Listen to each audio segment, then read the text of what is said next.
जय हिंद दोस्तों, स्वागत है आपका हमारे यूट्यूब चैनल वीएनसी क्लासेस में। हम लोग जो बात कर रहे थे कॉन्स्टिट्यूशन के हर एक आर्टिकल्स को हम लोग लेकर चल रहे हैं। अभी तक के जो आर्टिकल थे 51A यानी 51A जो फंडामेंटल ड्यूटी ऑफ सिटीजन्स, यानी कि जो भारत में जो हमारे कॉन्स्टिट्यूशन में जो फंडामेंटल ड्यूटीज़ के बारे में जो बात किया था उसको हमने बात कर लिया, मतलब उस पर हम लोग वीडियो बना चुके हैं इसके पहले वाला।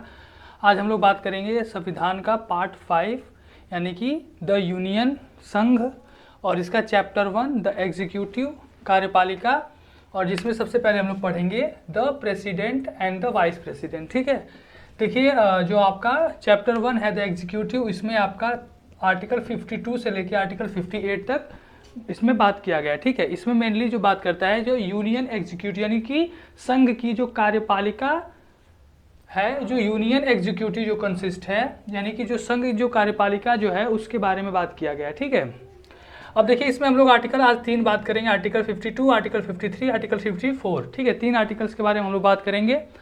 अब जो इसके पहले आर्टिकल 52 पे जाने से पहले हम लोग बात करेंगे तो यूनियन एग्जीक्यूटिव काउंसिल यानी जो सरकार होती है, सरकार मेनली जो यूनियन एग्जीक्यूटिव में आते कौन कौन है, तो याद रखिएगा कि जो यूनियन एग्जीक्यूटिव है इसमें मेनली आते हैं प्रेसिडेंट,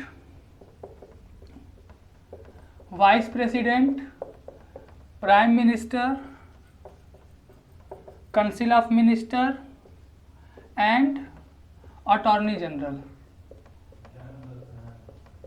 ठीक है, तो जो यूनियन एग्जीक्यूटिव है, यूनियन एग्जीक्यूटिव में मेनली आते हैं प्रेसिडेंट, वाइस प्रेसिडेंट, प्रधानमंत्री और मंत्रिपरिषद और आपका अटॉर्नी जनरल यानी महान्यायवादी। ठीक है, ये लोग मेनली आते हैं एग्जीक्यूटिव में।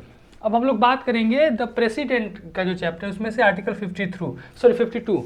आर्टिकल 52 कहता है कि इसे बात करता है president of India, president of India यानी कि भारत का राष्ट्रपति, और इसमें कहता है कि there shall be a president of India यानी कि भारत का एक राष्ट्रपति होगा।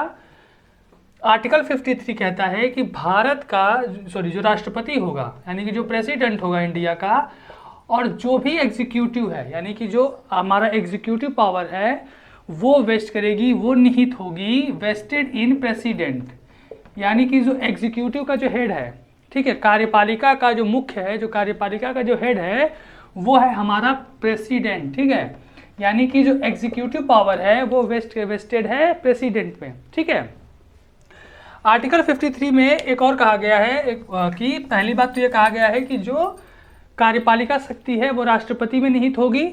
दूसरा ये कहा गया है कि जो तीनों सेनाएं हैं, ठीक है, तीनों सेनाओं का जो कमांडर इन चीफ होगा, कमांडर इन चीफ वो प्रेसिडेंट होगा, यानी मुख्य सेनापति जो है वो प्रेसिडेंट होगा। और इस तरह से हम लोग देखते हैं कि जो हमारा जो प्रेसिडेंट है, ठीक है, प्रेसिडेंट को सिर्फ हम एक तरह से नॉमिनल या एक तरह से मतलब सिंबल के रूप में हम लोग देख लेते हैं, लेकिन जो प्रेसिडेंट है वो सिर्फ एक नॉमिनल या सिंबल से बहुत बढ़ के होता है। मेनली देखिए जो प्रेसिडेंट होता है, जो राष्ट्रपति होता है हमारे देश का प्रेसिडेंट, एक तो होता है वो हेड ऑफ स्टेट होता है, हेड ऑफ स्टेट यानी कि देश का सबसे मतलब कंट्री का हेड होता है। दूसरा फर्स्ट सिटीजन ऑफ कंट्री यानी देश का पहला नागरिक होता है। ठीक है, पहला नागरिक होता है। और तीसरा हम लोग देखें तो प्रेसिडेंट एक तरह से जो भारत एक मतलब एक जो हमारी जो यूनिटी है, हमारी जो इंटेग्रिटी है, इसको शो करता है। प्रेसिडेंट जो होता है वो इंडिया का जो पावर है, इंडिया का जो यूनिटी है, इंटेग्रिटी है और जो सॉलिडेरिटी है, इसको शो करता है प्रेसिडेंट। यानी कि प्रेसिडेंट एक इंडिया, हम एक हैं, भारत एक है, इसके एक सिंबल के रूप में काम करता है। ठीक है, हमारे यूनिटी को शो करता है। ठीक है, तो ये हो गया आपका प्रेसिडेंट का आर्टिकल 53। अब हम लोग बात करेंगे आर्टिकल 54। ठीक है, आर्टिकल 54 में मेनली प्रेसिडेंट के इलेक्शन के बारे में बात किया गया, यानी कि प्रेसिडेंट का जो इलेक्शन है, जो निर्वाचन है वो किस तरह से होगा। ठीक है, तो आपको पता होगा कि प्रेसिडेंट का जो इलेक्शन है वो प्रेसिडेंट का इलेक्शन डायरेक्ट नहीं होता है, यानी कि प्रेसिडेंट का इलेक्शन डायरेक्ट हमारे वोटों से नहीं होता है। भारत की जनता डायरेक्ट भारत की राष्ट्रपति का चुनाव नहीं करती है, यानी कि हम इस इलेक्शन में वोट नहीं करते हैं। हम अपने द्वारा जो हम अपने प्रतिनिधि चुनते हैं, यानी कि हम एमपी और एमएलएज को चुनते हैं और ये प्रेसिडेंट को चुनते हैं। यानी कि आर्टिकल 54 में इलेक्टोरल कॉलेज ऑफ मेंबर, ठीक है, मेंबर्स ऑफ इलेक्टोरल कॉलेज, यानी कि एक इलेक्टोरल कॉलेज बनता है, यानी कि वो लोगों जो राष्ट्रपति के इलेक्शन में वोट करते हैं, ठीक है। तो उन मेंबर का उसमें कौन कौन होते हैं इलेक्टोरल कॉलेज में, ठीक है, मेंबर ऑफ इलेक्टोरल कॉलेज, यानी 54 में ये कहा गया है कि जो मेंबर्स ऑफ इलेक्टोरल कॉलेज, ठीक है, इसमें कौन कौन होंगे, यानी कि भारत के राष्ट्रपति के इलेक्शन में कौन कौन लोग वोट करेंगे। तो इतना तो क्लियर है कि डायरेक्टली हम लोग वोट नहीं करते हैं। तो वोट कौन करेगा, तो वोट करेंगे बोथ मेंबर ऑफ पार्लियामेंट, यानी कि राज्यसभा और लोकसभा के इलेक्टेड मेंबर, याद रखिएगा, इलेक्टेड मेंबर, यानी कि जो लोग जनता के द्वारा चुन कर जाते हैं वो लोग वोट करेंगे। नॉमिनेटेड मेंबर जो होते हैं वो वोट नहीं करेंगे, यानी कि राज्यसभा के 12 नॉमिनेटेड मेंबर होते हैं और लोकसभा में 2 नॉमिनेटेड मेंबर होते हैं। ये दोनों नॉमिनेटेड मेंबर इलेक्शन में वोट नहीं करते हैं। तो राज्यसभा और लोकसभा के इलेक्टेड जो मेंबर्स होते हैं वो इलेक्टोरल कॉलेज में होते हैं। और दूसरा, हमारे जो स्टेट हैं, स्टेट में भी सेम वही सिस्टम है, जैसे हमारे कंट्री में देखें तो पार्लियामेंट्री सिस्टम है, वैसे ही हर स्टेट में भी वही सिस्टम है। यानी हमारे यहाँ जो एमएलए होते हैं, सॉरी, हमारे यहाँ जो विधान सभाएं हैं, ठीक है, लेजिस्लेटिव असेंबली, तो जो लेजिस्लेटिव असेंबली होता है, लेजिस्लेटिव असेंबली के जो मेंबर होते हैं, ठीक है, जिनको हम लोग एक तरह से एमएलए कहते हैं, मेंबर ऑफ लेजिस्लेटिव असेंबली, विधायक, ठीक है, आम भाषा में विधायक बोल देंगे। तो जो एमएलएज होते हैं भारत के इस समय जो 28 राज्य हैं, ठीक है, याद रखिएगा, ध्यान रखिएगा, 28 राज्य हैं, इन सभी राज्यों के जो मेंबर ऑफ लेजिस्लेटिव असेंबली यानी विधानसभा के जो मेंबर होंगे, ठीक है, निर्वाचित मेंबर यानी कि इलेक्टेड मेंबर, वो इसमें वोट में शामिल होंगे, ठीक है, वो वोट करेंगे।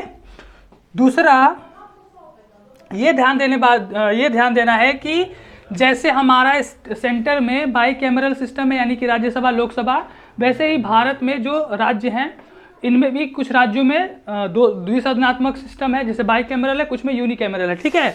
तो जिन राज्यों में 2 हैं, जैसे 2 होते हैं तो उन्हें बोलते हैं लेजिस्लेटिव असेंबली, एक आपका विधानसभा हो गया और दूसरा आपका होता है विधान परिषद यानी कि लेजिस्लेटिव काउंसिल, ठीक है, जैसे हमारे राज्यसभा की तरह इसको मान लीजिए। तो याद रखिएगा कि राष्ट्रपति के इलेक्शन में जो विधान परिषद के जो मेंबर होते हैं, यानी कि जो लेजिस्लेटिव काउंसिल के जो मेंबर होते हैं, वो इलेक्शन में पार्टिसिपेट नहीं करते हैं, सिर्फ विधानसभा के मेंबर ही वोट करेंगे, ठीक है, ठीक है। तो जो विधान परिषद के जो मेंबर होते हैं, वो विधान परिषद के जो मेंबर होते हैं वो वोट नहीं करते हैं, ठीक है। तो पहला हो गया आपका राज्यसभा और लोकसभा के इलेक्टेड मेंबर, नॉमिनेटेड नहीं। दूसरा, आपके जो मेंबर ऑफ लेजिस्लेटिव असेंबली यानी कि जो विधायक होते हैं, इसके इलेक्टेड मेंबर सभी राज्यों से, विधान परिषद के नहीं। और तीसरे होते हैं कि हमारे यहाँ जो यूनियन टेरिटरीज हैं, जैसे आपके दिल्ली हो गया और पुडुचेरी हो गया, ठीक है, दिल्ली और पुडुचेरी के जो इन दोनों, याद रखिएगा कि दोनों दिल्ली और पुडुचेरी में दोनों यूनियन टेरिटरीज हैं, लेकिन यहाँ पे विधानसभा है, ठीक है, यहाँ पे विधान सभा है, यानी कि यहाँ पे लेजिस्लेटिव असेंबली है। तो यहाँ के जो लेजिस्लेटिव असेंबली के जो मेंबर्स हैं, यानी कि जो विधायक हैं, वो भी वोट करते हैं राष्ट्रपति के इलेक्शन में, ठीक है। और ये आपका जो प्रावधान था, ये आया था 17th कॉन्स्टिट्यूशन अमेंडमेंट एक्ट 1992 में आया था और 1995 में ये इफेक्ट हुआ था, ठीक है।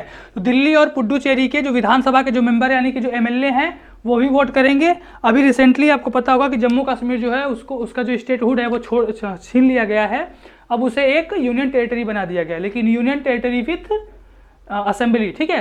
तो यूनियन टेरिटरी विधानसभा के साथ उसको बनाया गया है, जैसे दिल्ली है, जैसे पुडुचेरी है। तो आगे चल के अगर राष्ट्रपति का इलेक्शन होगा तो वहाँ के जो चुने हुए मेंबर होंगे विधानसभा के, वो भी वोट करेंगे, लेकिन अभी रिसेंटली वहाँ पे ऐसा कुछ वोट का सिनारियो दिख नहीं रहा है। तो जाहिर सी बात है, जुलाई में जो अगला इलेक्शन होने वाला है राष्ट्रपति का, अगर इलेक्शन हो जाता है उसके पहले तो वो लोग वोट करेंगे, अदरवाइज वोट नहीं करेंगे। तो जो इलेक्टोरल कॉलेज बनेगा वो इसी तरीके से बनेगा, ठीक है। अगला आपका जो आर्टिकल 55 है, उसमें इलेक्शन जो सिस्टम है, कौन लोग वोट करते हैं, क्योंकि हर मेंबर का एक वोट की अलग वैल्यू होती है, उसके बारे में हम लोग कल बात करेंगे। थैंक यू, जय हिंद।